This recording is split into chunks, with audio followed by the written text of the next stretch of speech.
mapan wonten ing sanggar pamujan negari Ngawarta nuju Hari Sukra kasih Prabu Puntadewa Raden Werkudara Raden Arjuna miwah kembar dahat manekung puja brata wonten ing sanggar pamujan kalenggahan mangke sampun pikantuk sabta hari semedi maladining meminta nugrahaning Jawata labet para Pandhawa dahat mriyatosaken dhateng sedanipun ingkang Rama Prabu Pandhu Dewanata miwah kang Ibu Dewi Madrim ingkang nandhang bebenduning Jawata den papanaken ing Yomaniloka yekti kenceng tekate Sang Pandhu Tanaya tanedya jugar ngeni rasa brata semedi maladining yen to durung antuk palimarmaning Jawata ing jawi pepak andher para garwa para putra miwah para sentana ingkang nderek misungsung tata rakit saji rep pidhem permanem tanana ingkang bening walang alisik gegodhongan tanebah ingkang kapiyarsa amung kidung para brahmana Wasupitri Sewa Sugata lan para nimpuna kang samya nyengkuyung subrataning para Pandhawa pocap titi wanci sang nata kepareng jugar ngenira semedi mulani barasa imbal gantya kelawan wara kadang dadi mangkono panglucitaning driya ingkang dering kewedharing lisan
Sritenon ing wasewakan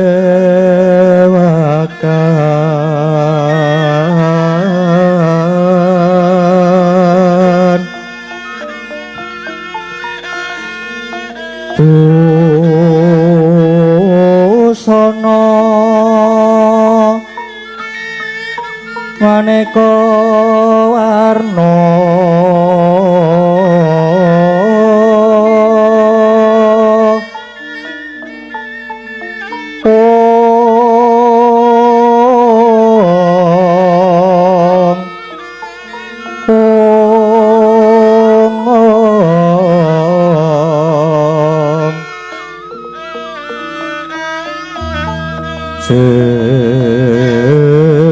Sepak puspiteng Udyono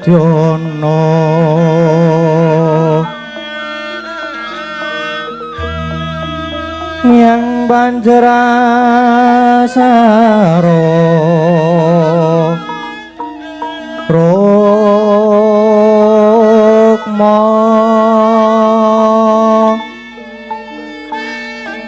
renggeng manik nara narata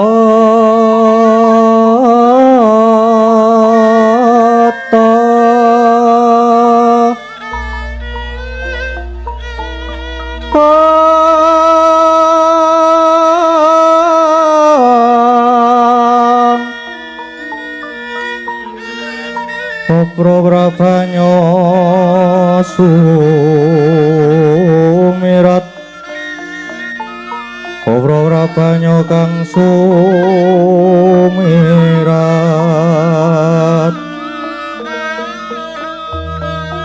pengaring teca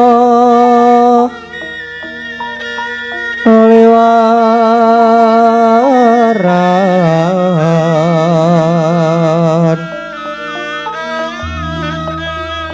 ler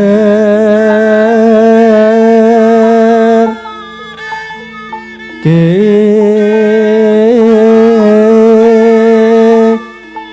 lat sisiring padhet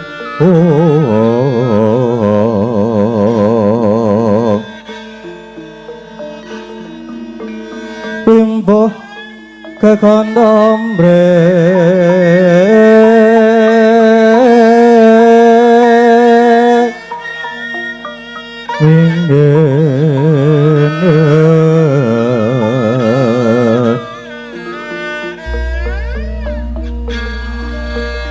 katiuping maruta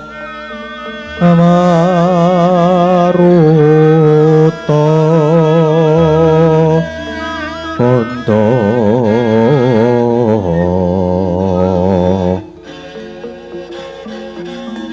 sawaran mangambar kungas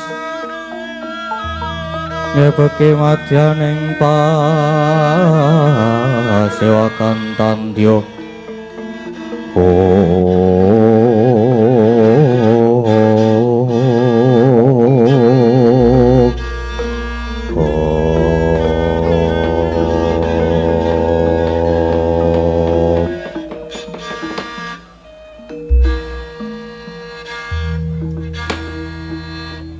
kadangipun Kakang Nyai Werkudara Dimas Harjuna lan Nyai Kembar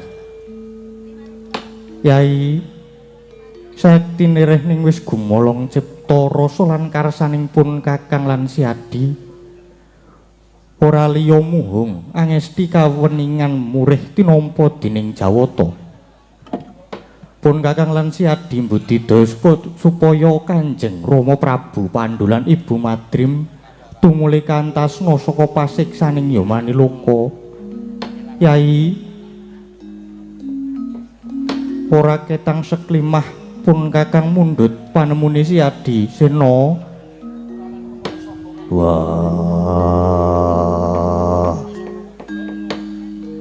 punta aji kakangku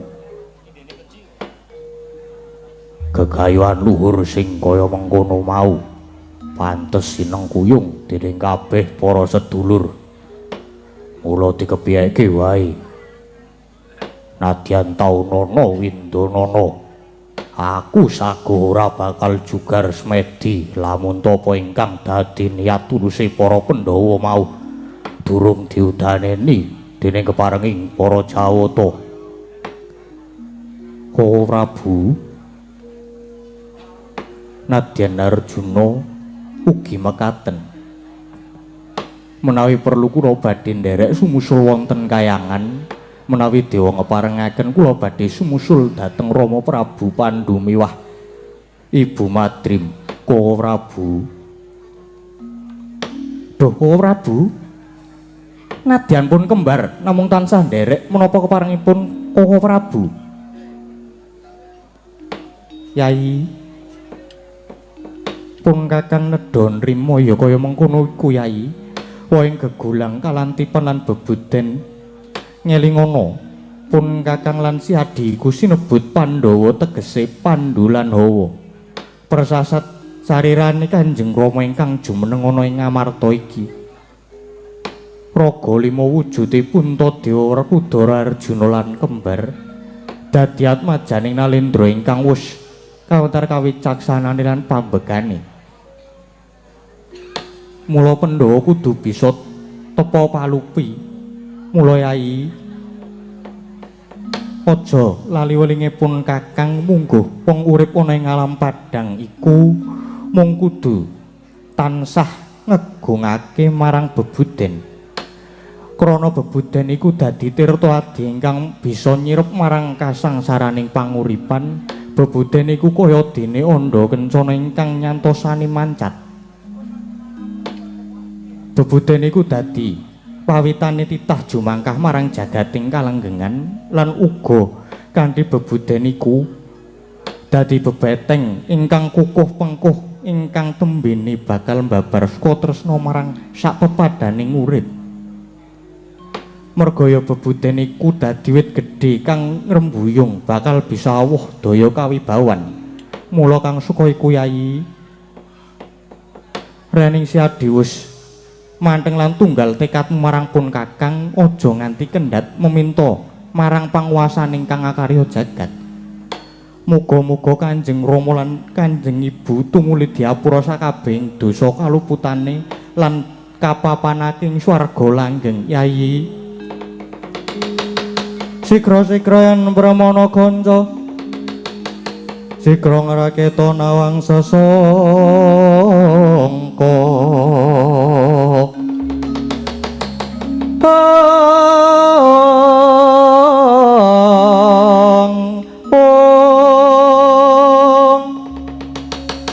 Goyang lenggahing Sri Nalendra ambek marwa sing sang katriku mulung mangrempak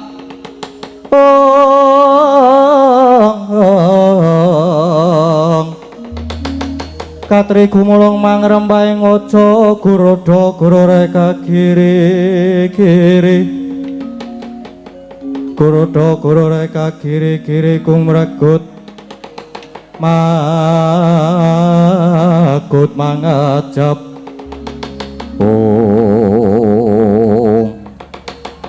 mangkono para Pandhawa wis gumolong ing tekad manunggaling sedya denira badhe nyuwargaken ingkang Rama Prabu Pandhu Dewanata miwah ingkang Ibu Madrim pramila rasa nglajengaken mengsah smedi nanging carita bebasan anglenggahi kanyut pinangka wardu kanyut wong angganten pinangka wardu wong akecoh nyenangu durung abang idodoring mancing ing pertala dadak sakala praptaning Jawata ing suduk paudal-udal nenggih Sang Hyang Bathara Narada humyang marcapada mrepeki ungganing para Pandhawa ndadosaken kagiyating kalih para Pandhawa.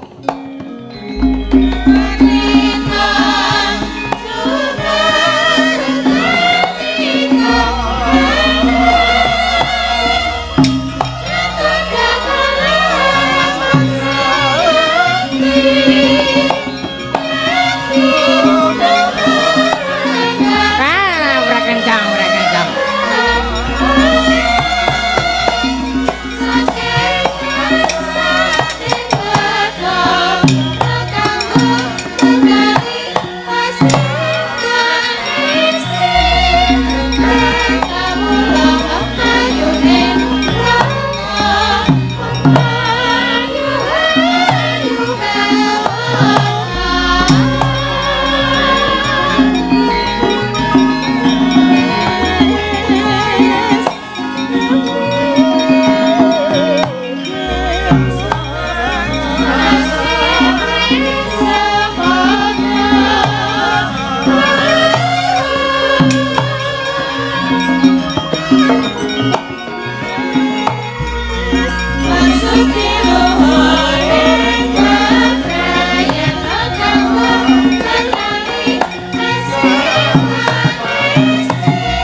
Kanjrenggang Puspitorum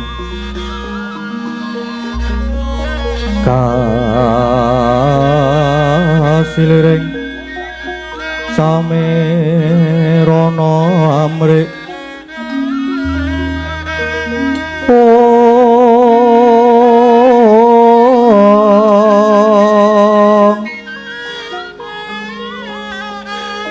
sekar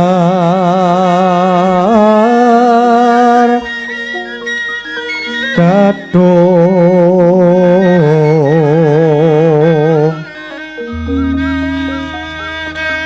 ko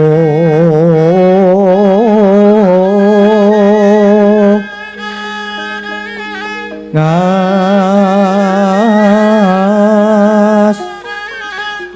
kandanyo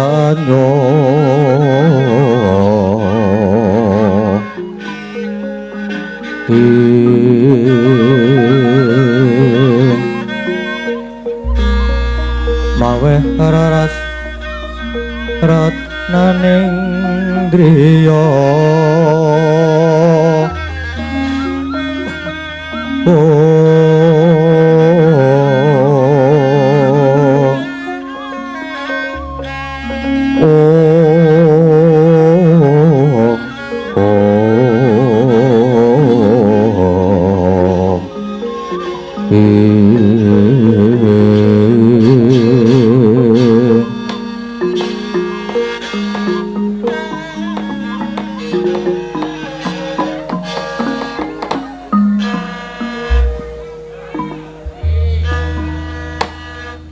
pukulan jimat pepunden kula sarau paduka ingkang wayah pun punta ngaturaken sumengkeming pangabekti mugi kunjuk wonten ngarsa paduka Hyang Adi Pukulun. Wah, brekencang Maruda yang papapong. Kali codhe sapa sing gawe? Kali praga sapa sing yasa? Putu Prabu ya. Janang kita aturake pangabekti wis ulun tampa karya bombong penggale ulun. Pangestune ulun bae tampanana. Putu Prabu, kula nuwun inggih. Kapundhing mestaka mugi ndadosna jimat paripih dayanana ing kanugrahan dhateng ingkang wayah. Wah. Nrada kakekku. Sarawuhmu kepareng aku ngaturke bektiku lan basaku katur. Ya, Werkudara. Wis ulun tampa ndadekke bombong ing tias ulun. Pangestu ulun wae tumandha marang jeneng kita Werkudara. Yo. Tak pundi dadya jimat. Pukulun Bathara Narada. Ingkang wayah Arjuna ngaturaken sembah pangabekti ingkang wayah pun kembar ugi ngaturaken pangabekti pukulun Janaka lan kembar wis sak tampa karya gumbiraning manah ulun. Duh pukulun kepareng lajeng cumadung dawuh wonten wigatos ing karsa ingkang kados pundi menawi tetela badhe paring pidana agengipun badhe mbanjut dhateng ingkang wayah pun punta kula mboten badhe suwaling pukulun. Kanadae kita aja kado ati kejeron manampa. Ulun umyang marcapada lan junjuk ana sanggar pamuja negara Ngamarta iki. Mboya nedya paring pidana nanging persajan wae. Ulun iki mundi dawuh Adi Pramesti Bathara Guru dene sing surasane kuwi ulun supaya nimbali marang jeneng kita Kaki Puntadewa supaya munggah ing kayangan Jonggreng Saloka bareng marang laku ulun ing dina iki uga. Inggih. Menawi kepareng paduka pukulun mekaten wontenipun kula namung sendika nderek pukulun. Wah, mengko dhisik. Nrada kakekku. Janur Gunung Kadingaren guru kakekku kok nimbali mbarep kakangku supaya munggah ing kayangan. Ana wigati apa? Wah, ulun ora ngerti. Ulun boya ngerti. Waton mangkat.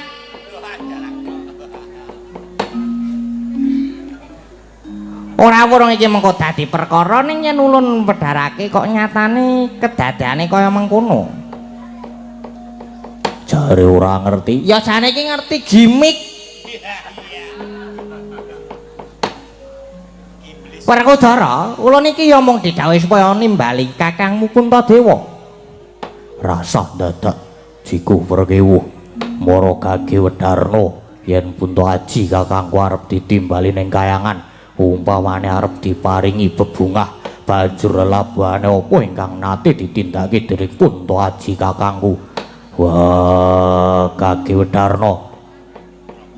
Werkudara. Ngene ya, Ker.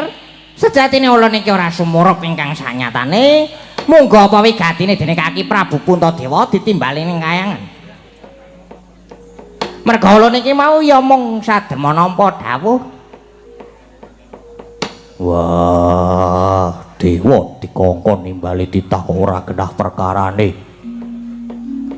Ora ngerti wigatine, monggo kowe mau kandha nek diwedharake bakal dadi perkara ning nek mbok wedharake kowe yo ewuh perkewuh.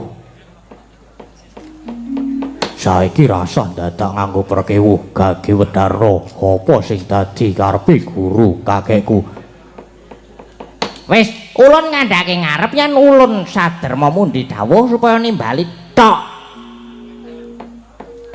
Lan ulun nadyan dewa nanging ibarat mung balang watu dipesawatke ngalor ya ngalor, kon ngidul ya ngidul. Yen ono ora ono bedane dewa karo watu. Hus. Kowe dikokon karo guru kakekku kon nimbali mbarep Punta Aji kakangku ning gek nganti ora cetha perkarane. Wah, aja takon dosa. Ah, urung-urung iki. Urung-urung kok kekerasan. Malah ngancam karo dewa kowe ya Werkudara. Ya, ngene ya Sena, satemene ulun ngerti marang kersane Adi Guru nanging ulun mboya kena mblakakake marang jeneng kita. Monggo perkarane lan wigatine mboya kena diwedharke ana kene. Merga mengko Adi Guru dhewe kang bakal medharake. Wedarna ning kene. Perlune kabeh ben ngerti. Wah, lah dalam kencang iki bocah apa ya iki ya? Rambukan kok ya nguyak wae. Ya wis ngene, persajan wae Kaki Puntadewa ditimbali ya merga saka dosa kaluputane ingkang sinandang. Dosa lupute apa? Gage omongo. Apa dosane? Dosa lupute. Ora liya sepisan nggone Tarak Brata amati raga kena denarani manunggal cipta. Nganti lirwa marang kaprabone temah gawe daya geter ana ing kayangan nganti gawe menceng pot ugal-ugal.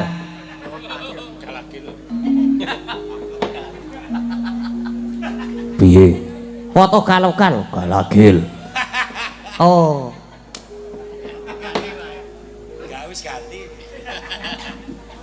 Sesuk tanduri jati menampuh. aja wingi jatine pengen ngembruki omahku kowe.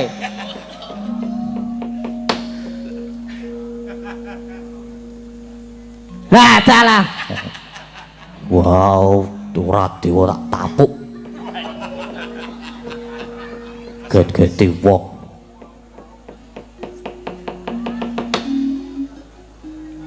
Kacau pokoknya iki. Kayangan kacau merga le Tarak Brata iki. Kacau kepiye? Ya Masadaya.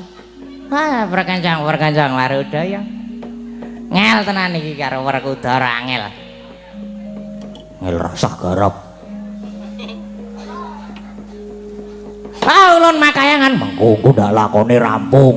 Aja bali kayangan sik. Wah, kowe bali lakone mbuh kepiye? Ah ya. Ayo.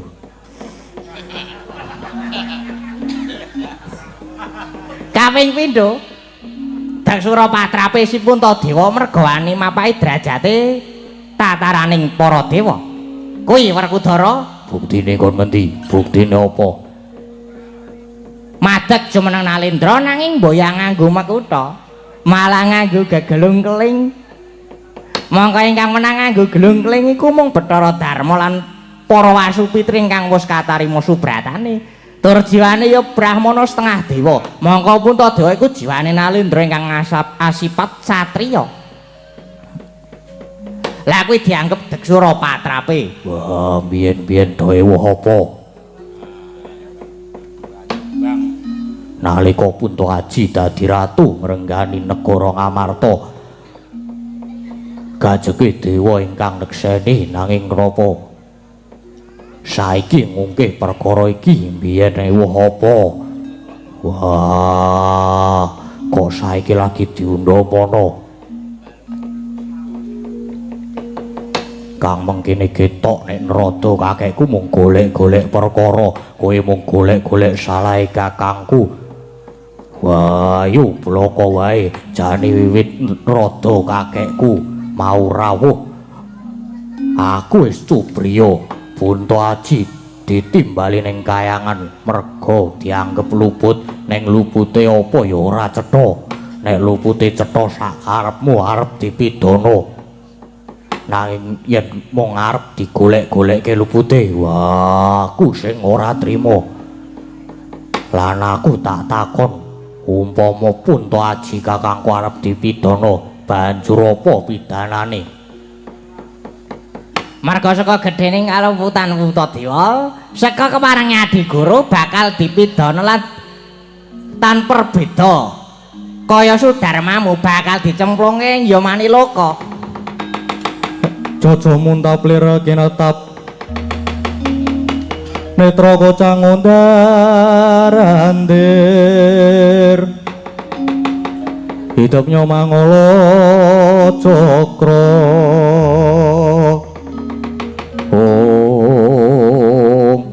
wah rada kakekku kudu ngerti Pandhawa kuwi raga 5 nanging jiwane siji wah mula kowe mau kandha yen to Puntahaji kakangku bakal dicemplungke ning Yomani Werkudara sing ora trima loh lah sebabe apa Werkudara ora trima aku wis kandha Pandhawa kuwi raga 5 jiwa siji lan kaya dinindok saptarangan mula gandeng rada medhun ning kene iki mung dadi wakile guru kakekku semono uga Puntahaji kakangku nggone arep dijak munggah ning kayangan ya kudu diwakili lah arep diwakili karo sapa aku wakile aku Werkudara sing dadi wakil pukulun boten namung Kang Mas Werkudara nanging Arjuna inggih dados wakil kula inggih sagah dados wakil kula inggih sagah dados wakil pukulun kowe krungu dhewe ora mung Werkudara nanging Janaka lan kembar uga saguh dadi wakil tegese Puntahaji kakangku diwakili sedulure papat kowe wis sah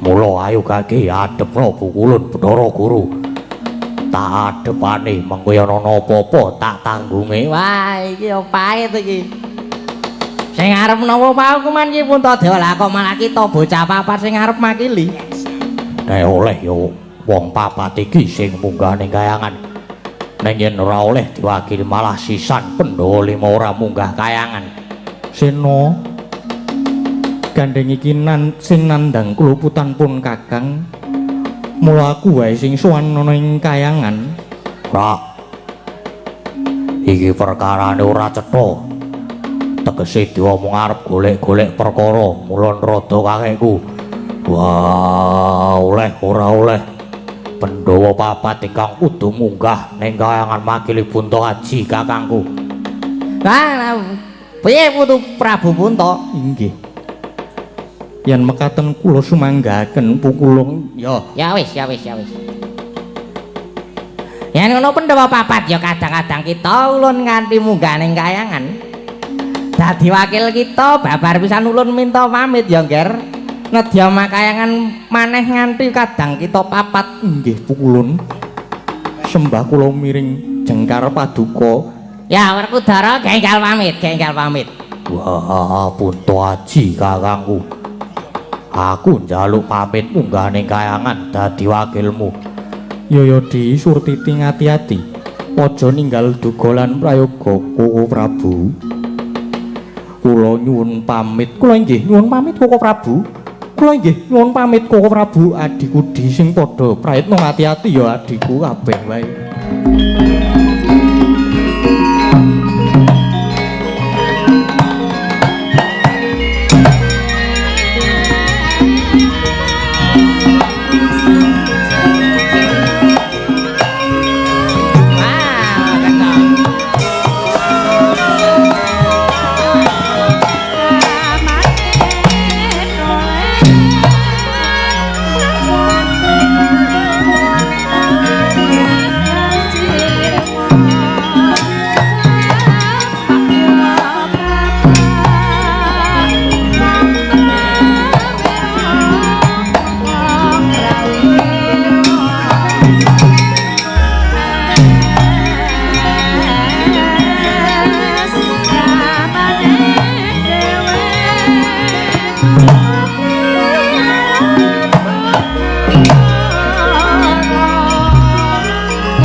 Sampun bidal Pandhawa sekawan lampah panglimunan umiring Bathara Narada. Najan rina Satanana janma kang uninga parandinana titah ingkang mlajal saking slaslaning garu nenggih garwa Prameswari Dewi Drupadi.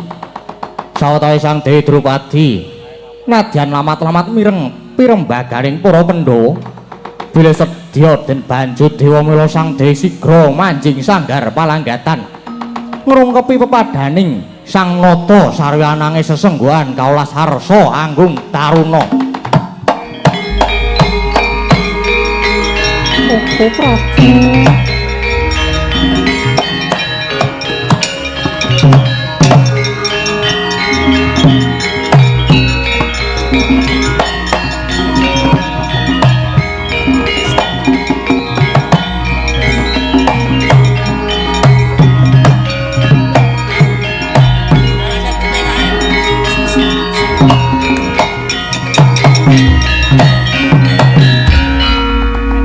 Ratu Yai Drupadi pira yai ngrungkepi pepadaning pun kakang sesengguhan nggonira nangis nganti daleweran waspamu kena ngapa solah selagamu semurengu apa kleru tumindakipun kakang mara gage matura napa Yai Ratu sinuwun astunipun paduka menika nalendra ingkang titing pamawas luhur bebudanipun nanging menapa paduka boten nenget menawi kalungguhan kawibawan paduka menika inggih awit saking setya bektine miwah panginyeng kuyungipun para kadang paduka Pandhawa sinuwun kasetyanipun kadang paduka ngantepi jiwa kasatriyanipun ngantos ing mangke lila legawa pinanjut ing dewa pinangka korban kaluhuran paduka anggenipun tansah ngeman dhateng sederek sepuh lajeng menapa pedahipun paduka nyakra atimbau denda menawi boten tinenggan dening para kadang Pandhawa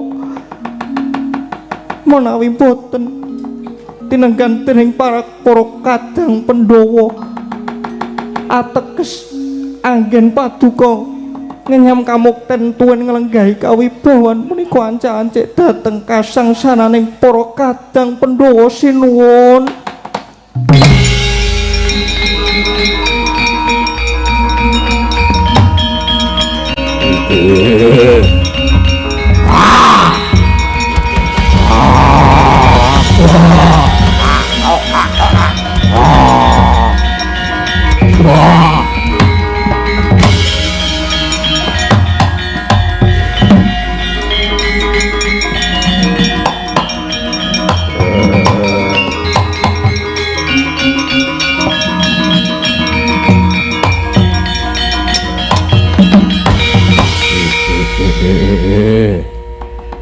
bojone aku mbok elingke Drupadi waladalah. Umpama jagat iki ana wong wadon genep loro telu kaya Drupadi iki tak kira jagat bakal tentrem. Drupadi kowe manggono ning wadukku. Ayo takjak munggah ning kayangan. Wah, dewa-dewa. Orang wali dulur-dulurku kayangan tak obrak-abrik.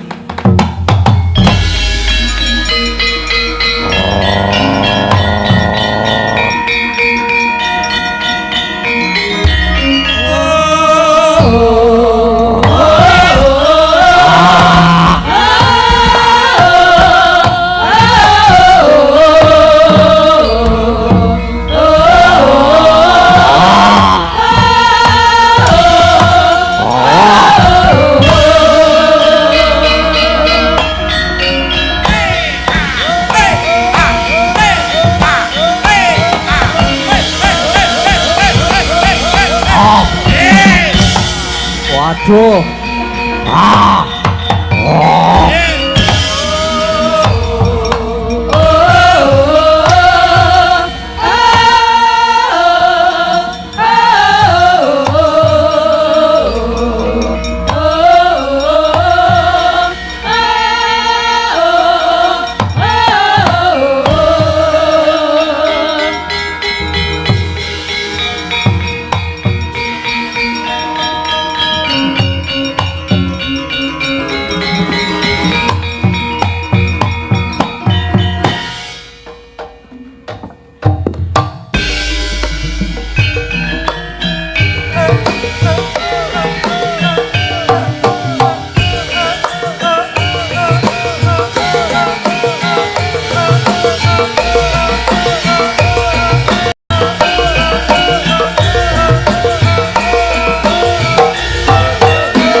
Susah bersama kami warga lara. Kreativitas kami jikalau kurang penerimaan. Mari berdendang ya kawan, mari bernyanyi, mari berjoget ya kawan, bersukaria. Hilangkan rasa susah bersama kami warga lara. Kreativitas kami jikalau kurang penerimaan.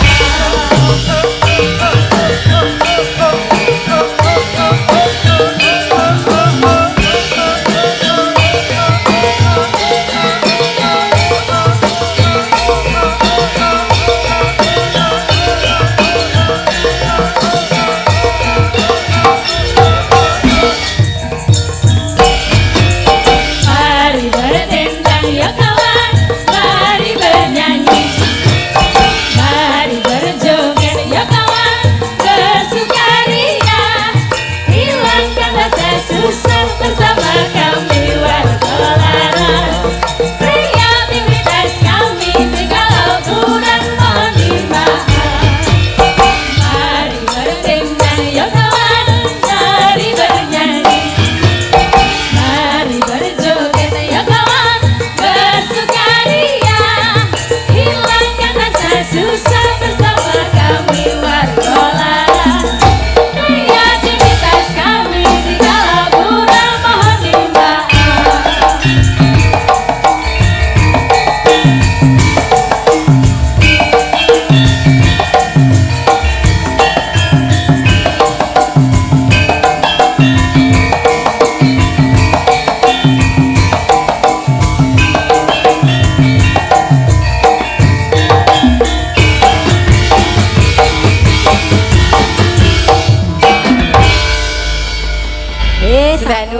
Matur sembah nuwun. Liwung sampun dipinangkani. Sampun Waradin sedaya waranggana tasih tunggal Nggih. pamundutan Lintang Asmara Dik Lintang duet kalih Mas Gading. Wah, Kerso Browsing kalian kedap lo browsing riyen. Ayo Dek Lintang Khairo. Ayo nak. Wong tua mung garek Brosing. Nak. Lah, alhamdulillah boyokku iki iso dijak kerja sama, Jess. Sudah kecekel? Waduh sing jedul Lintang Kairo e. Wah. Salah searching. Sampun. Kali lenggah mboten napa-napa Sampun Mas Mas Gading. Dalang. Sampun. Sudah hafal ya? Insya Allah hafal. Apa mau berdiri Mas? Boten kersane Lenggah lenggah Wonten mriki mawon kula. Lenggah Mboten mawon. napa-napa. Monggo. Kok aja ngalang-alangi pandangan, Pri. Ya wis ayo. Adewe. Ayo kita Yo. ngedan berdua Yo. Mas Dalang. Yo.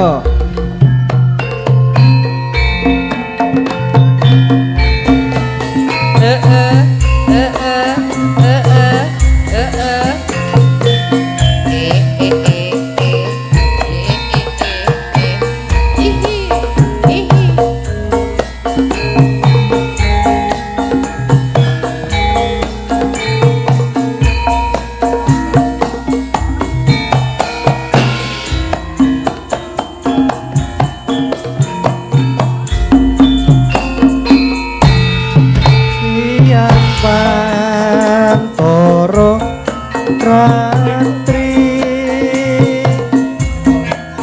mongeleng manis ing ati setiaku bisa anduweni marang sang kasih Rasa kangen kang limpeti lintang bulan dadi saksi upayane datang balenjani janji sapaya mukti sapaya pati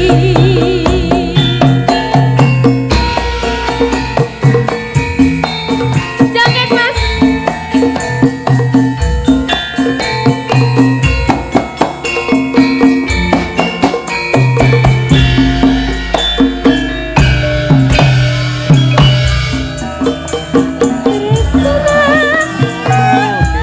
Arya tombo susatruning patenku wong bakas antap narasa hatimu tresnaku telah serenging kalbu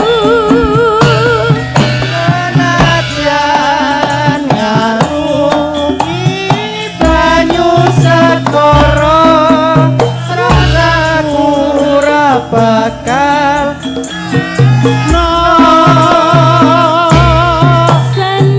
senadyan nyawa angkat saka raka wis tresna ora bisa dipisahno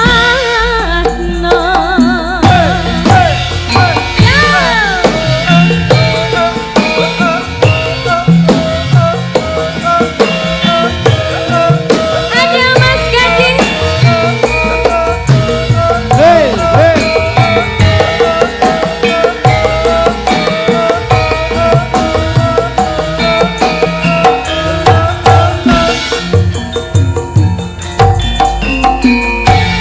Siang pantoro rati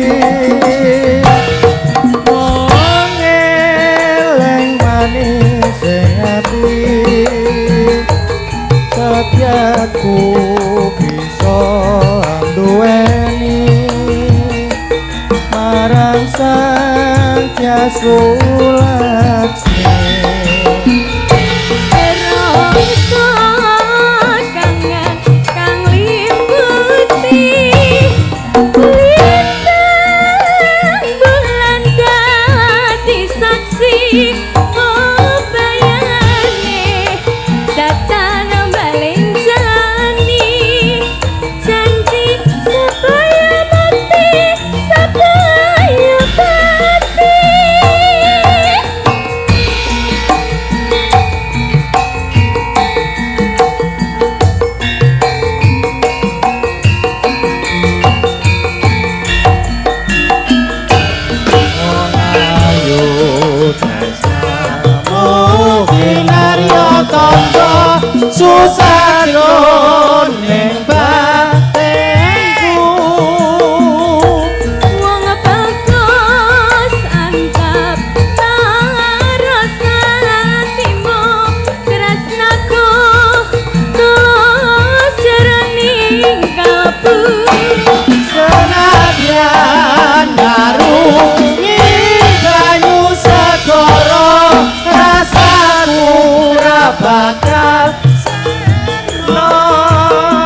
matur sembah kasih, Mas nuwun. Kedi. Nggih, matur sembah nuwun karang ya ora apal Ece.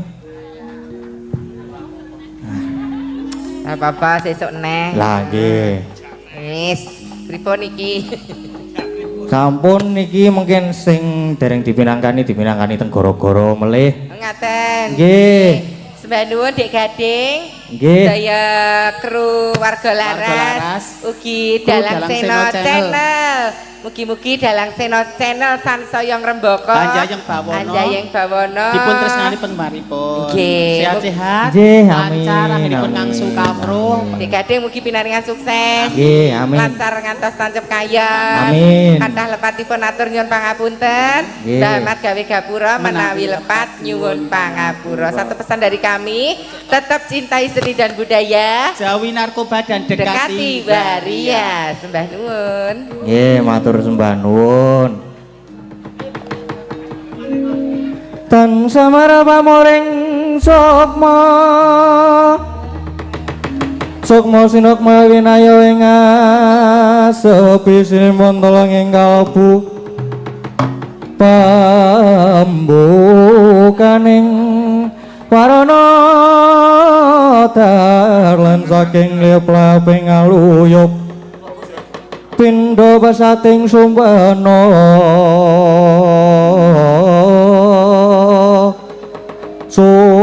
sumusuping rasa jati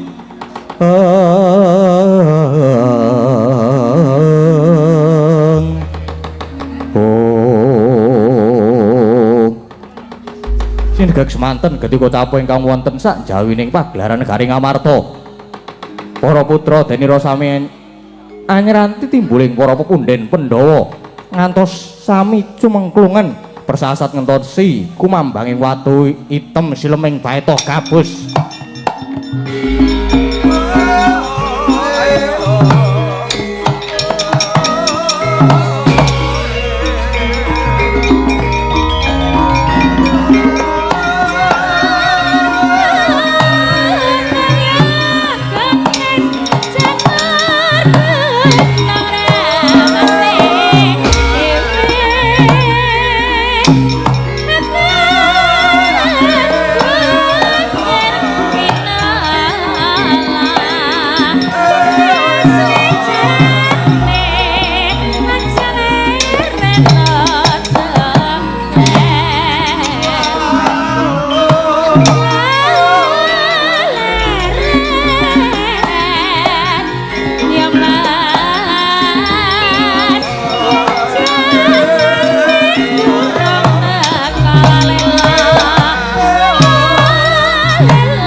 Kata sang Gatotkaca yen wapakarga suta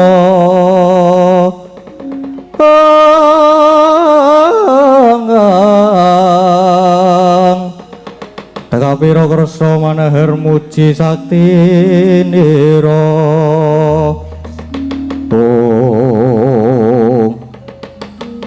Dewa Satasena nggone awake dhewe sawetara mapan ana ing saka njabaning pagelaran nunggu timbuling para pepunden Pandhawa nggone padha smeding sanggar pamujan nganti jumengklungen nanging durung padha timbul.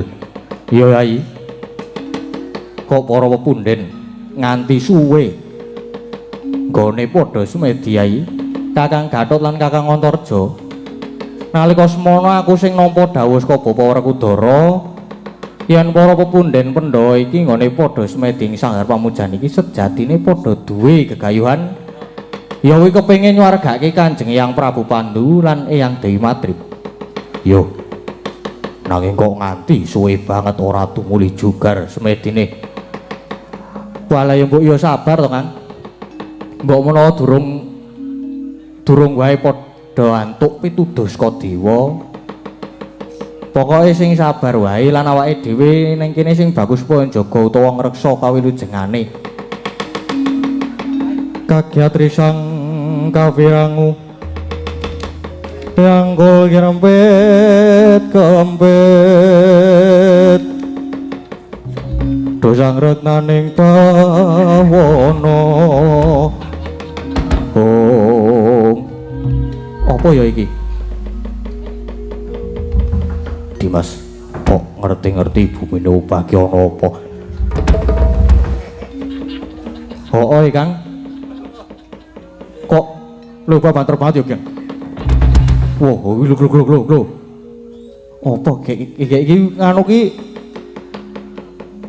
pirang SR ya iki kira-kira Kang Ikang mbuh yai coba ditunggu ning kene iki ditunggone nang kene wae iki mbok menawa ana apa-apa mengko karo Bapak Pandhawa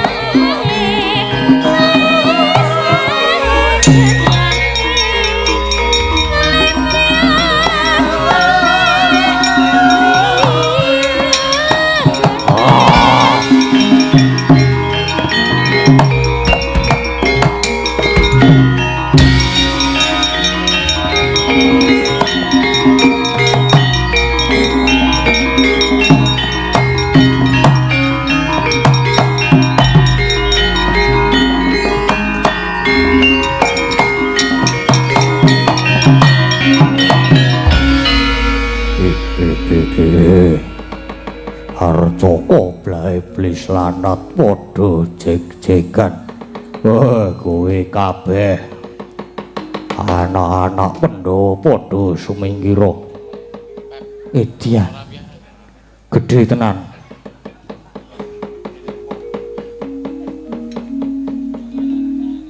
Ukuran piro iki? Kowe ora sah kakean gunem biasane ya wis weruh. Acting Ci Diwasana Sena mulane kok para pepunden Pandhawa ora tumuli timbul genah disikara dening buta iki pancen buta gedhe murang tata tak tibani tanganku jebol dadamu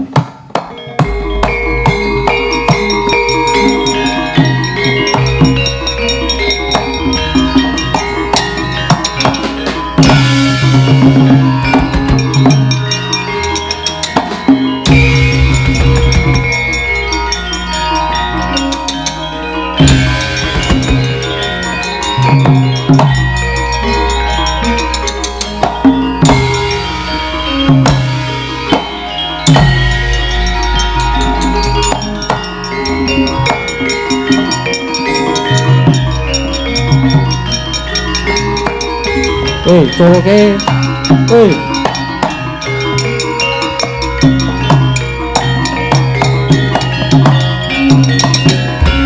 ayo apa dikira aku ora ngerti kowe kuwi Gatotkaca anake Werkudara ayo aja mung kowe Antarja Antasena maju wah gugu karepe dhewe Buta, Culna, Dimas Gatotkaca.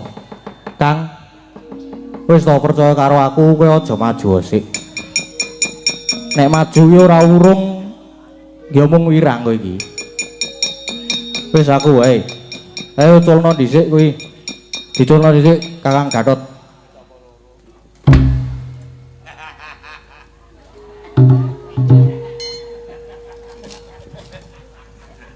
Lah ngono kuwi lho. Apa dikira ki aku ora ngerti? Kowe kira ya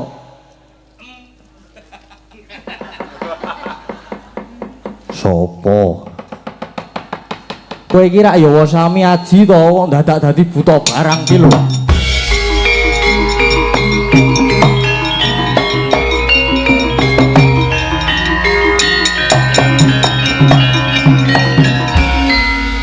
Kalian berdua duduk bawah.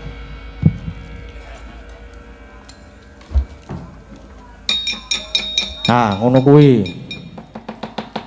doli nggo ngisor mengko kowe ndak malah do kualat ngono karo kuwi.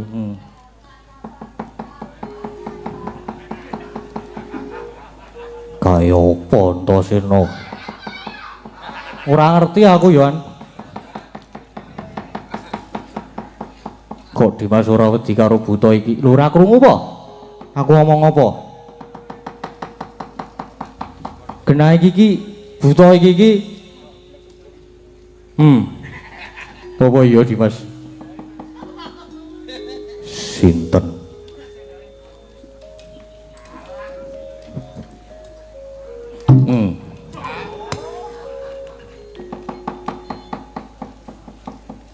Sinten?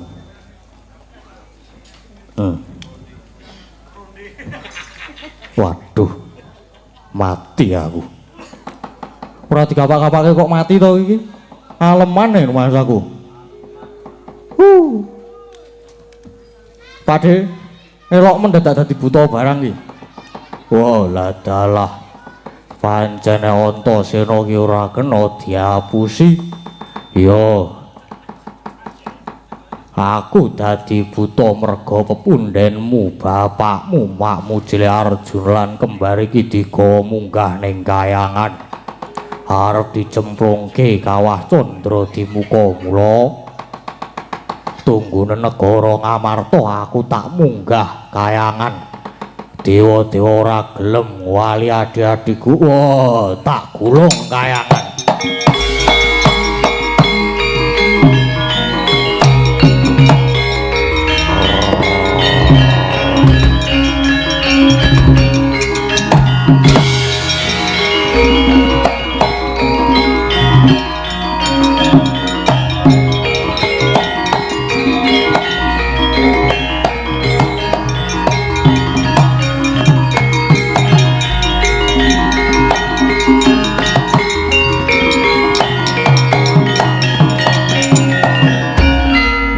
Wis prisa to? Wis prisa nek buta kae mau Siwa sami aji. Ya Dimas. Ning kok iso dadi buta gedene kaya ngono kae. Aku ya iso nek kon gedhe iki. Ning arang-arang. Kowe iki pinangka pralambang yen kesabarane menungsa kuwi ana watese. Walaupun to ki sabar ning yen nesu ya wis kaya ngono kae. Aku ya iya nek wis nesu mesti kuwi kena dititeni.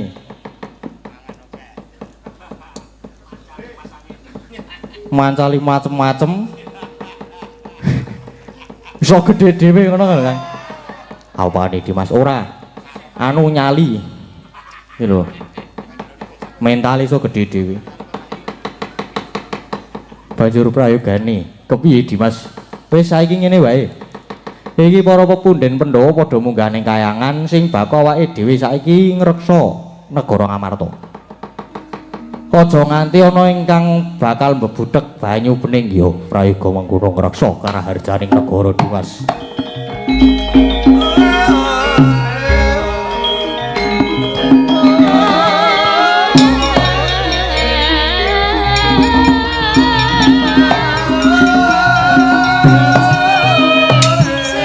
la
pusra sumbar Katara watara bumi kunjing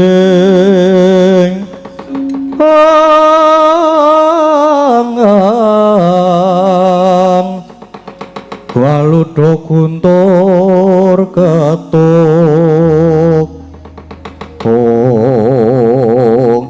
Lae Jaramaya bunga sing tanpa upama dene dina iki apa sing dadi aturku ditampa dening Pulun Jagat Kirnata ya kuwi nggone nganggep yen para Pandhawa dianggep luput kang banjur mengkono Pandhawa bakal dicemplungke ning kawah Candra Dimuka. Inggih lajeng kula cumadung dawuh Ibu Betari Jaramaya dina iki para Pandhawa wis ditimbali munggah ning kayangan Suralaya sing sejatine mung bakal dipidana bakal dicemplungke ing kawah Candra Dimuka mesine negara Ngamarta banjur suwung mula aja nganti anak-anak Pandhawa padha nututi munggah ning kayangan gegironen godanen yen perlu negara Ngamarta padha rusakan kowe kabeh ndak keparengake mangsa marang turun-turuning para Pandhawa. Inggih ngesoaken dawuh lajeng bidal ula bincang punapa Ora ketang colok lintang sambung obor budal ke dina iki uga. inggih nyuwun pangestu wala dalah wadyabala baju barat kabeh wae budal ning Ngamarta do golek pangan iki mengko wah inggih ayo co mangan ayo co mangan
Muknya nyomongan nyame. Muknya.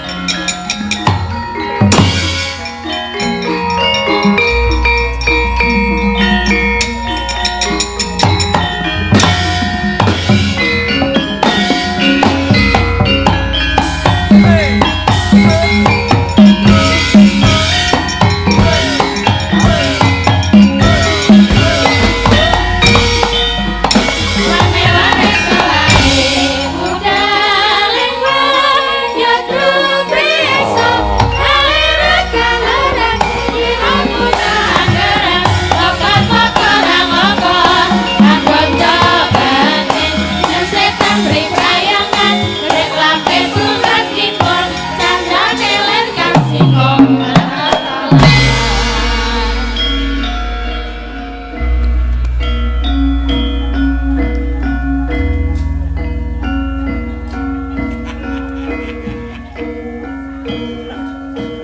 Wah!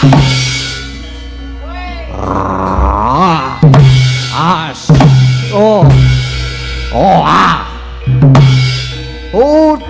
Ah. Oh, waduh. Ah. Ah.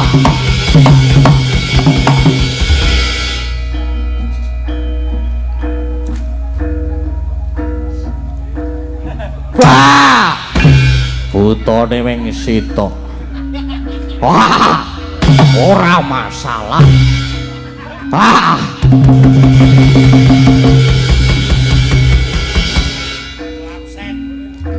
Wah! Oh, ayo. Oh. Ayo sing liyane. Wah! Ayo, ayo, ayo. Wah! Yung. Oh, ayo. Woi. Sing liyane ayo to. Deh. Sing liyane.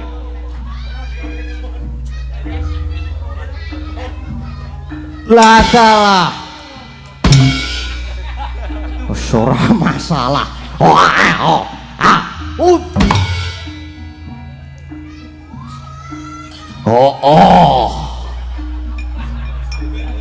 Yo. Ah. Wis entek butane wis.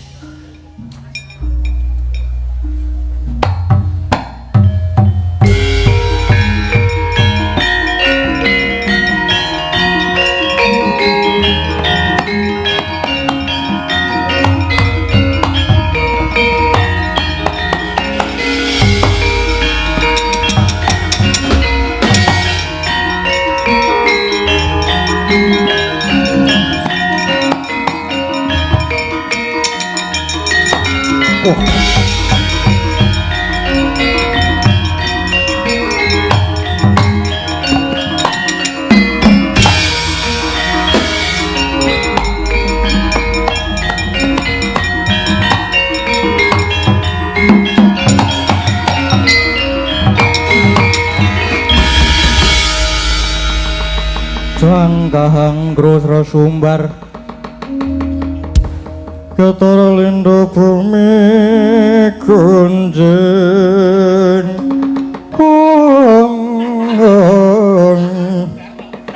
Waluda guntur ketut Oh ngalah dalah ya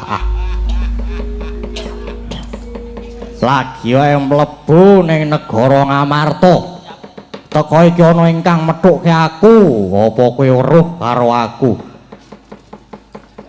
Ora weruh. Iya sebabe apa? Arep kowe iki cat katon, cat ora, cat ilang. Mergo kowe prajurit ning bangsane lembut. Ning aku ki iso weruh. Kowe iki wadya dandang mangure to. Wah. Pancen wis ngerti tenan yo jenengku Tumenggung Pecat Nyawa. Kowe sapa? Aku Antasena. Ayo kowe sumingkir ora? Mergo aku ngerti kowe dikongkon dari Durga kon Girigudha putra Pandhawa to. Wah, iki ya wis ngerti. Lah yo aku ngerti wae kok. Ayo gelem bali apa ora? Kowe gelem bali apa ora? Nek ora gelem bali aja takon dosa. Wah, bali-bali piye? Bali nek kelakon ngokop gedhe turasing para Pandhawa. Ayo manut tak tugel gulungmu tak kokop getihmu. Lah kok le gampang. Malah kowe kuwi sing tak nggo gathing sirahmu, maju tak pecah sirahmu. Lah mbok iya ayo to tak ladeni.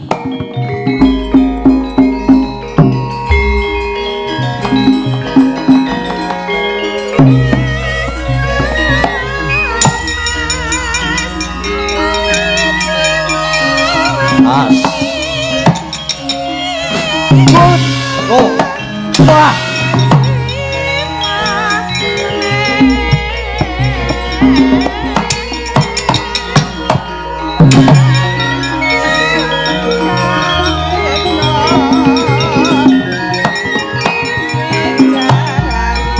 Oh.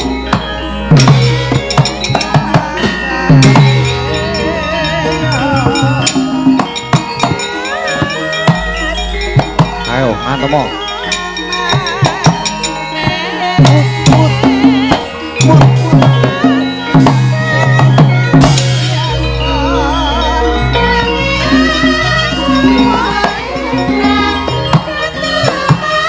As mati. Oh, biar wis sambato ya Antasena.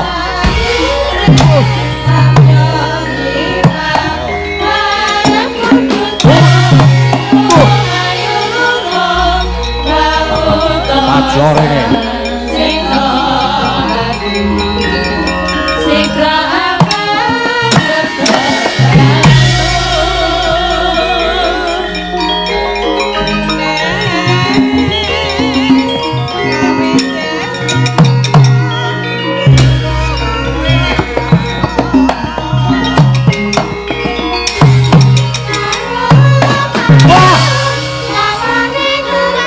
Mati keraran.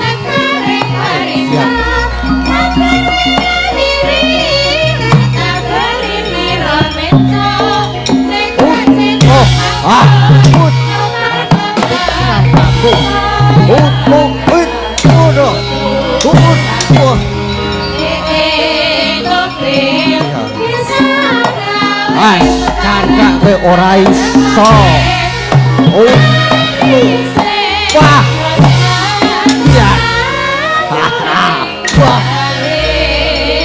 Waduh. Bejar mati tenan aku. Wah. Wah.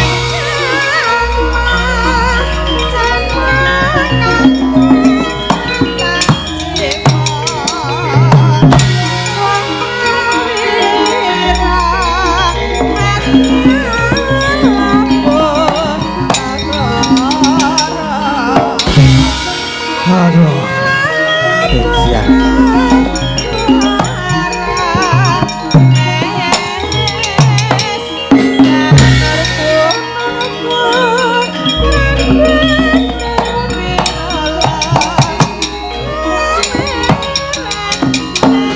Modyan.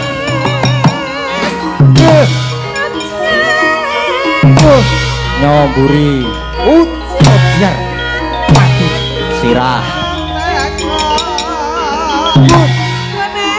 Jam ra nampung tenan. Antem mau meneh.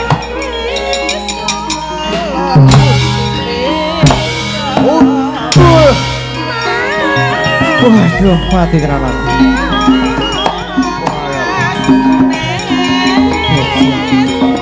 Waduh,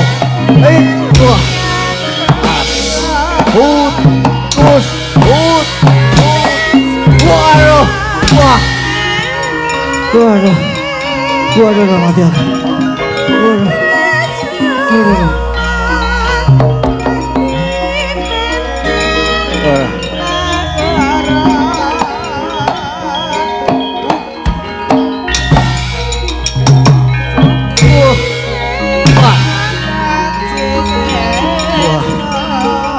Mati tenan aku.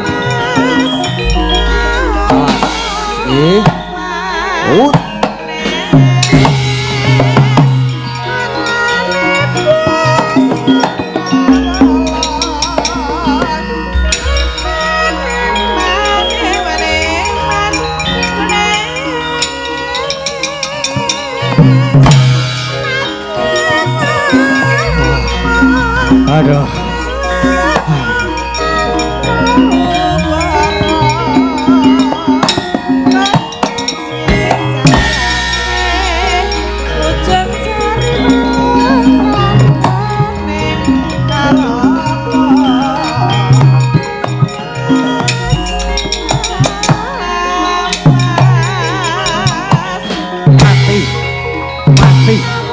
Mati lo kan. Waduh.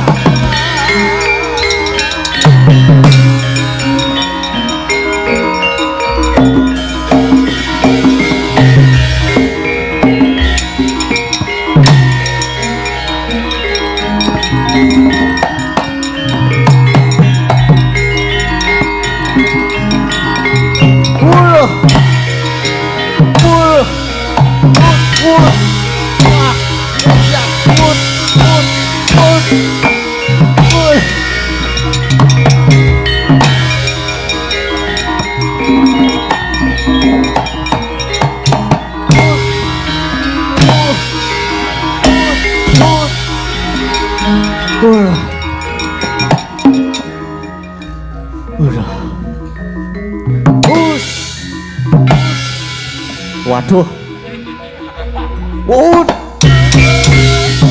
Wah. Waduh. Bus.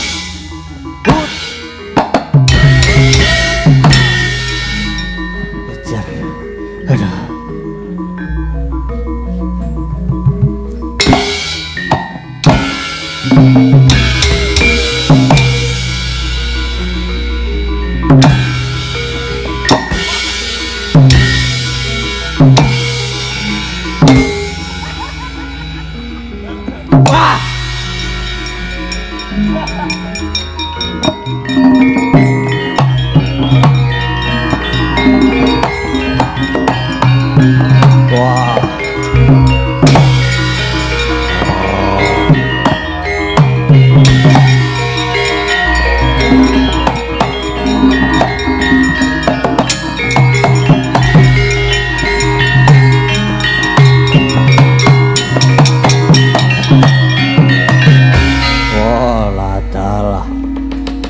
Pancen anak pendora bisa disandalene ora iso digawe enteng.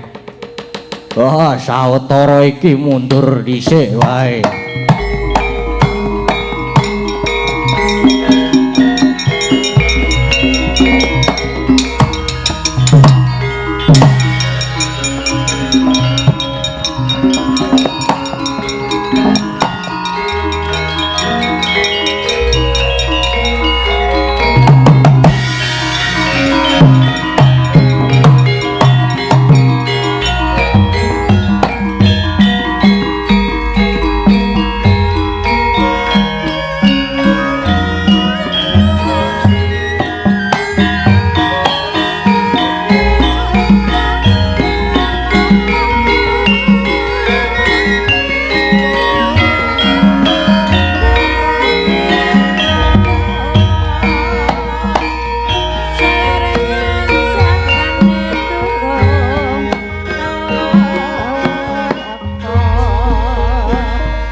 Leng-leng ramyaning kang driya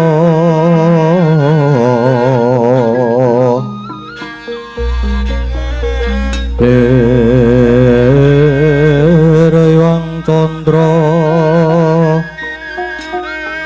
katawangan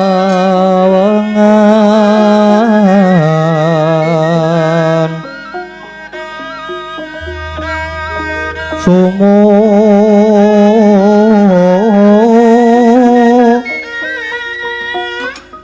ing tias katuh edan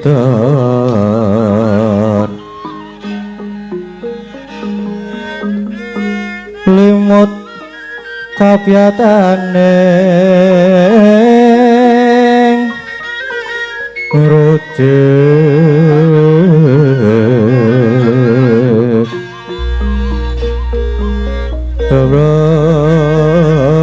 Minggri Yoma Nawo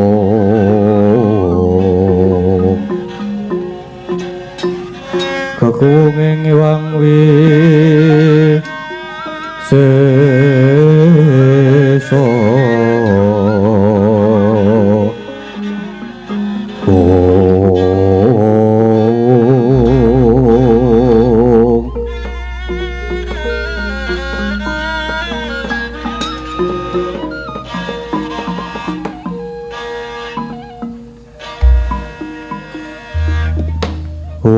Aja laju sang ayu palungguhan ulun Kakang Narada kados pundi menika kaki Puntadewa kok boten nderek sowan.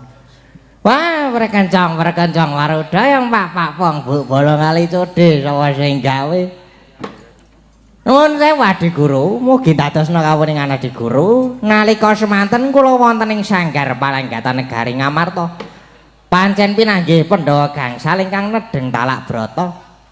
Wusana sareng kula matedaken dawuh timbalanipun Adi Pramesti.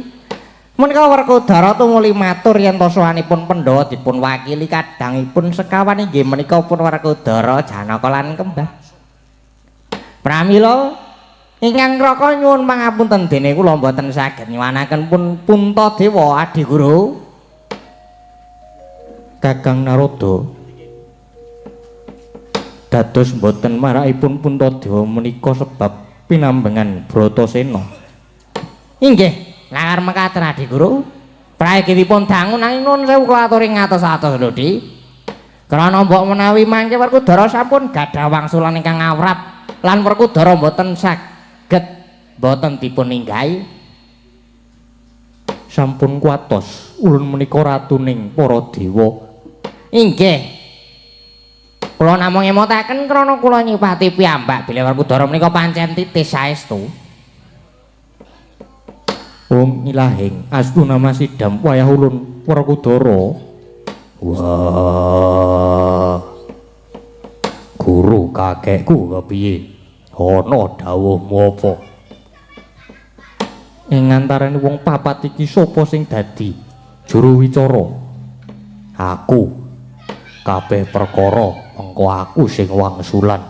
Wah, kaya apa ya kaya?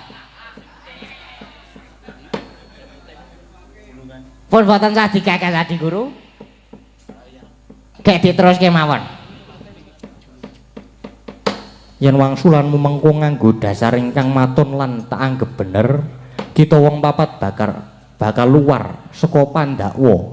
Kita kena bali menyang Ngamarta. Kanging kosok baline yen wangsulanmu mengko ulun anggep luput, aja takon dosa.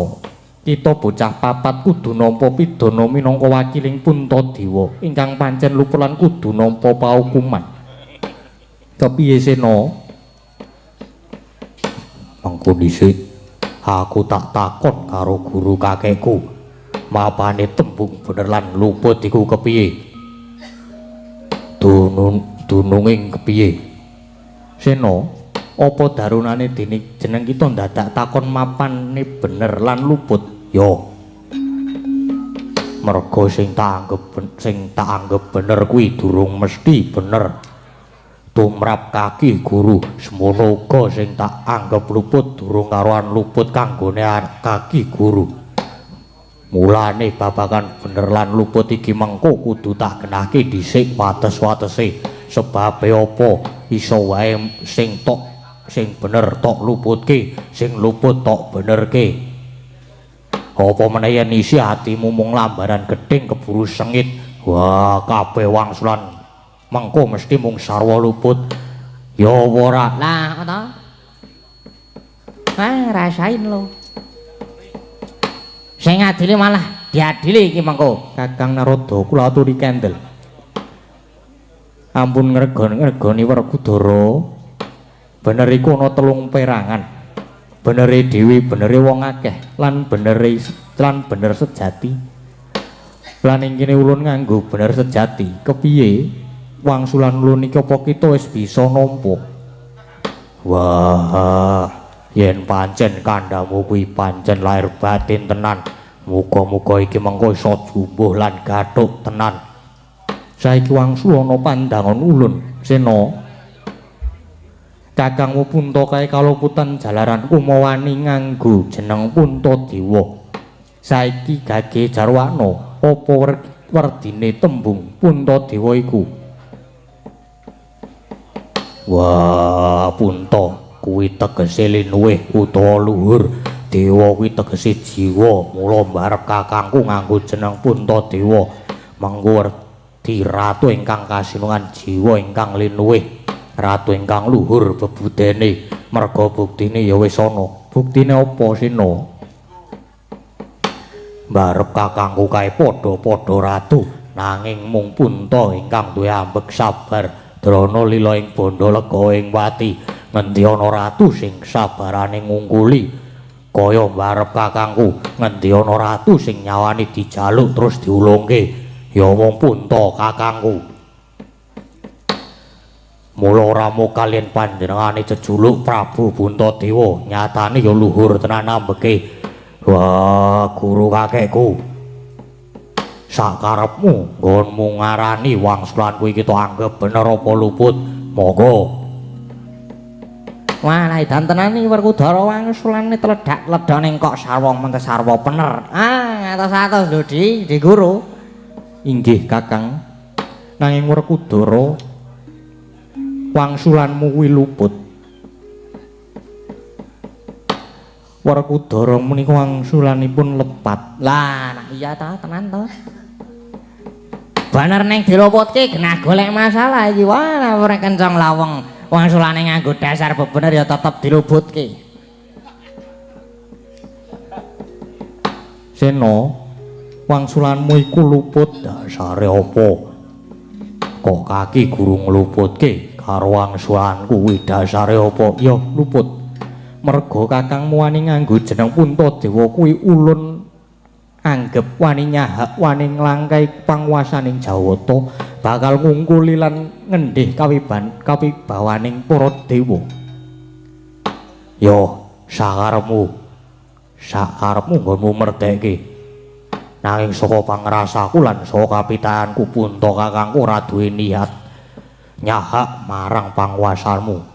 Wah, malah saka pangrasaku Pandhawa kaya mangkono kuwi mung budal saka ati meri srik lan gething. Wah, iku wis jeneng genah-genah iku. Wong seneng ora kurang pengalem, wong sing ora kurang penyacat. Wis ora karuan iki. Banjur ingkang kaping 2 Werkudara Puntadewa luput merga wani nganggo gelung keling. Monggo ingkang wenang nganggo gelung keling iku mung para dewa lan para brahmana. Monggo Puntadewa mung drajating satriya nanging wani nganggo gelung keling iku ulun anggep luput. Gusti aku tak takon. Titiane brahmana kuwi apa? Apa jubahe apa surbane? Apa udenge apa tasbihe?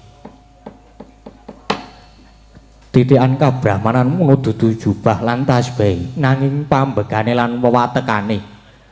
Pambegan sing kepiye sing nganggo nitik kabrahmanan? janji ana wong pinter mangreh marang krodhaning hawa nepesune dewi. Ya menungsa kuwi mau menang sinebut Brahmana. Wong sing iso mangreh pepinginane dhewe. Wujud apa? Wujud hambek suci, sartane sabar lira lega turta hambek berbudi bawa laksana. Yen ngono watak suci hambek sabar ngono mau tumrap mbarep untuk kakangku apa ya isih kurang. Lah 2-0. Pun ngalah mawon, Di, ngalah mawon. Tur meneh Punta kakangku nganggo jeneng Punta Dewa lan nganggo gelung keling kae dudu karepe barep kakangku. Nanging kae sing menehi jeneng ya Pandu bapakku sing dandani nganggo gelung keling kae malah dewa ya kuwi Bathara Darma. Nanging kena apa barep kakangku sing mbok luputke? Kena apa dudu Bathara Darma sing mbok salahke? Ayo ora mungkin rombongane dhewe kaya. Ora mungkin disalahke. Kejaba saka kuwi. Wah, barep kakangku nganggo jeneng Punta Dewa lan nganggo gelung keling kuwi wis mlaku pirang-pirang taun.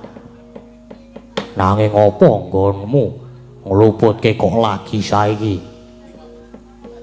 Yen ngono iki mung tanggep dadak nglayoni jujuran usuli genah. Nek ana wong jahil karo Pandhawa ora trima perkara jeneng lan gelung, banjur gugat wong jahil mau tok turuti, banjur Pandhawa tok luputke. Banjur Pandhawa tok ancem arep tok hukum sing abot. Ya ora. Pun ngaku mawon, Di, ngaku wae, pun ngaku mawon. Sinten sing usul ngene iki mau? Wah, kaki ngaku sapa sing jahile aku sekadang. Wah, nek kaki guru gelem ngaku aku malah ora apa-apa. Jalaran kuwi malah bakal gampangke marang kabeh apa sing dadi panjakaku. Kita duwe darbi panjangka apa Werkudara? Kuwi dudu perkaramu. Aku duwe panjangka apa kuwi perkaraku, Gage. Bloko wae sapa sing jahili Pandhawa. Aku mung bakal ngaturke matur nuwun marang wong kang jahili aku. Jalaran aku wis ngerti sing jahili aku sekadang. Kuwi malah cerak atekan sing dadi sedyane Werkudara. Kados pundi Kakang Narada? Pun. Wah, di belakangnya mawon Adik Guru. Adik Guru ning ngluputke Punta Dewa niku merga kenapa ngangrui si wanita penggoda. Ngaten mawon. Werkudara. Prasajan wae sejatine pancen ana kang mboya sarujuk lamun kakangmu nganggo jeneng Punta Dewa lan nganggo gelung keling. Banjur gugat marang jeneng ulun dening kang darbe atur mau ya kuwi Bathari Durga Werkudara. Kagyat yang kinata srukacariyan marang aturira sang Resi Kaneka putra saksana kya nidikara meleng cipta. Oh, panjenengan niku ados pundi Di Guru? Wah, karo awake dhewe kok nganti kleru-kleru kaya mangkono kuwi.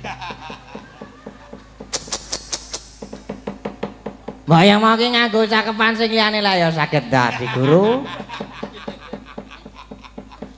Sampun refleks maca Quran maca naskah Kakang Narada. Nggih mboten napa-napa pun. Ora leda jare wadaplok. Aku wis bedhek kawit mau. Kandhane kok. Adik Guru ki mbok nek wis muni ketekan Durga ki jan buh. Wah, kok mesti kegugur luwe-luwe nek muni Durga sowan janji wis nganggo klambi ketat. Nganggo kathok sandur dengkul. Nganggo kathok sandur sirah.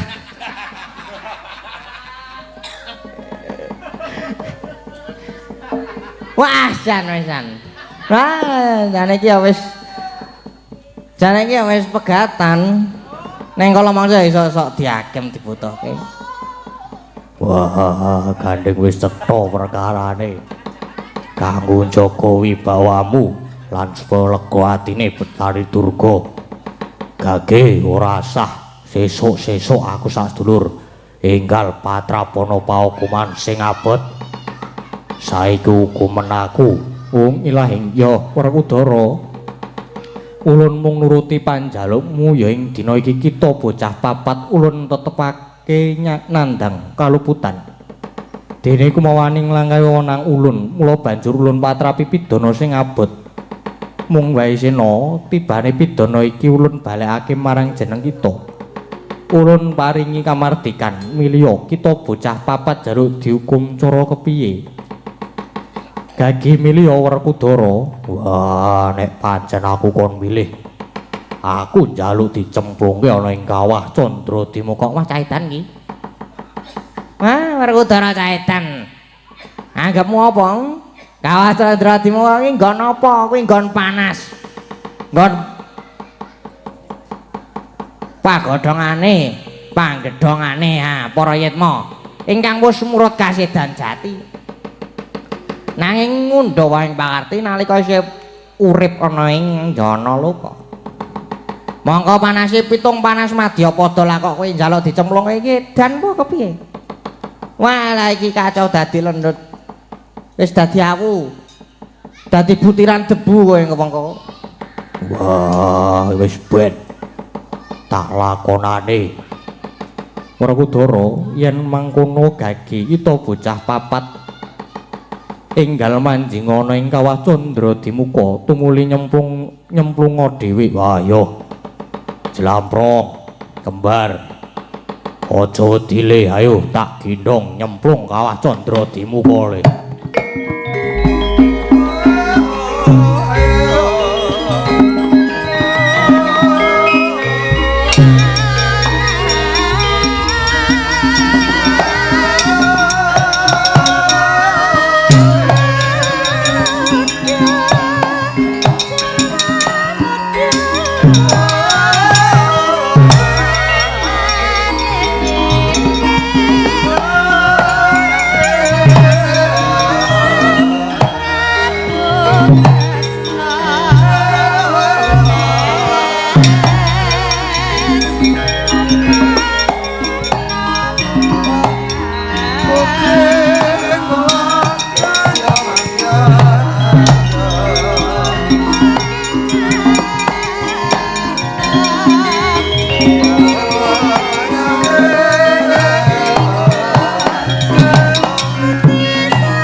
Kencang wis pura pripun Adi Guru menika. Wah, Adi Guru malah namung nggogo kersaning priyangga. Wah, wis. Sampun Kakang, niku pancen penjaluke Werkudara. Nggih. Nah, Werkudara kadang mboten lepat. Malah Adi Guru menika ingkang kula anggep mboten adil. Adi Guru menika nggogo kersaning priyangga. Namung ujardane karepsane nanging eling lho Di Guru. Ala mboten badhe tumama ing becik lan sakabehing tumindak temtu wonten undu-unduane kula ingkang sowan pukulun.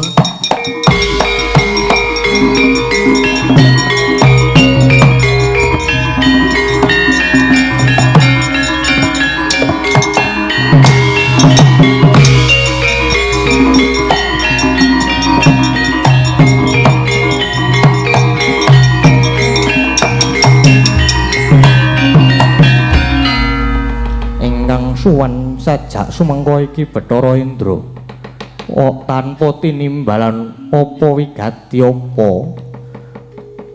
Indra ana wigati apa? Inggih Rama Pukulun ngaturi uning bilih kayangan geger. Para apsara apsari sami lumajar sami bingung krana wonten pangamuing buta ingkang ageng selawan-lawan. Sedaya wangunan dipun rusak temah bibras langkrah. Lah rak tenan to.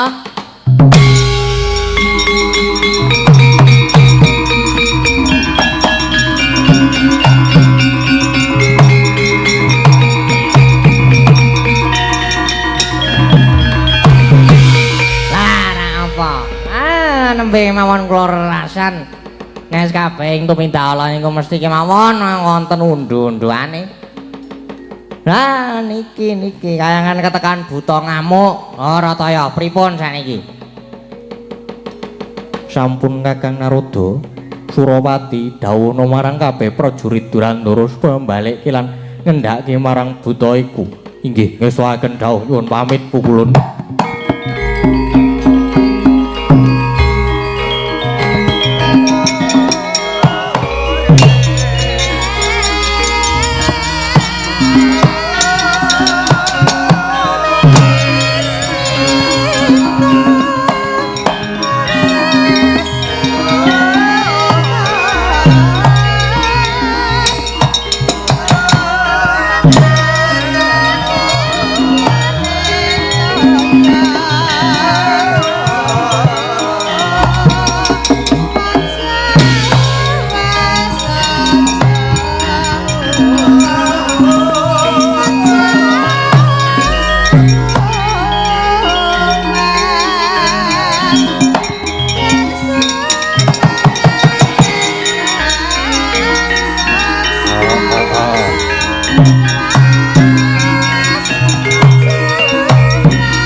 Buta putih munggah kayangan wani ngrusak wangunan.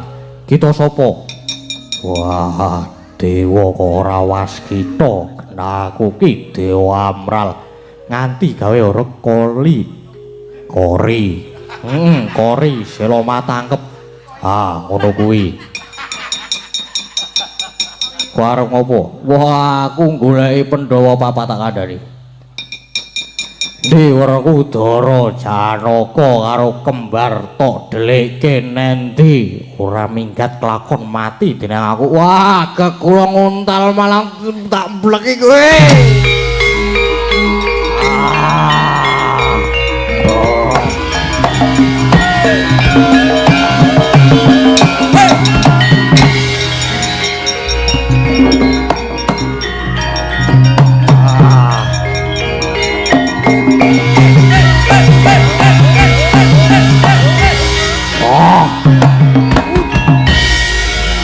Aduh.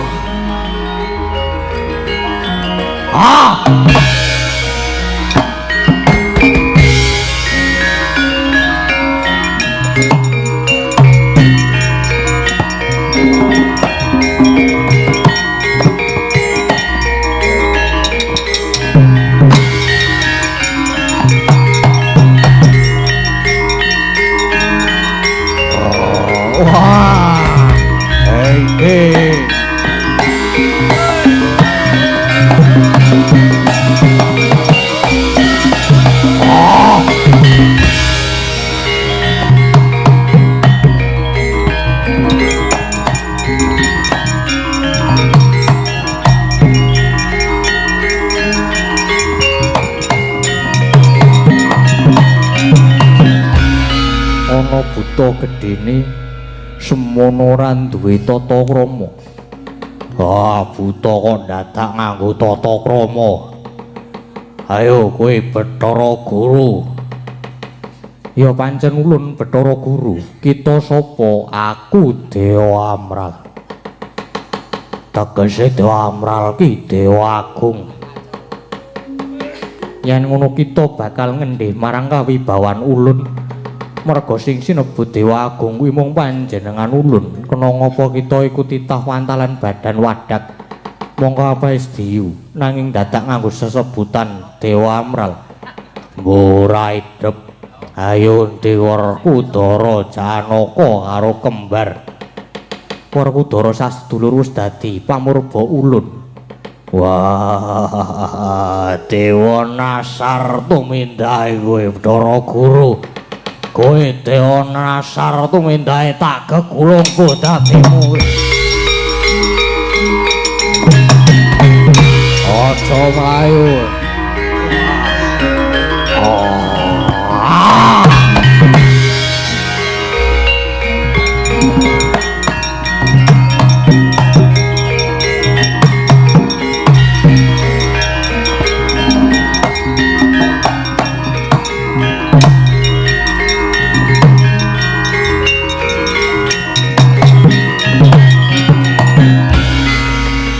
Aduh pripun Kakang Narada?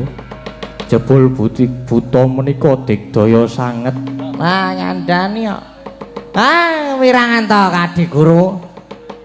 Lajeng prayoginipun kados pundi Kakang Narada? Pun saniki Adi Guru mandhaping Marcapada pados pintos rayan mawon Adi Guru.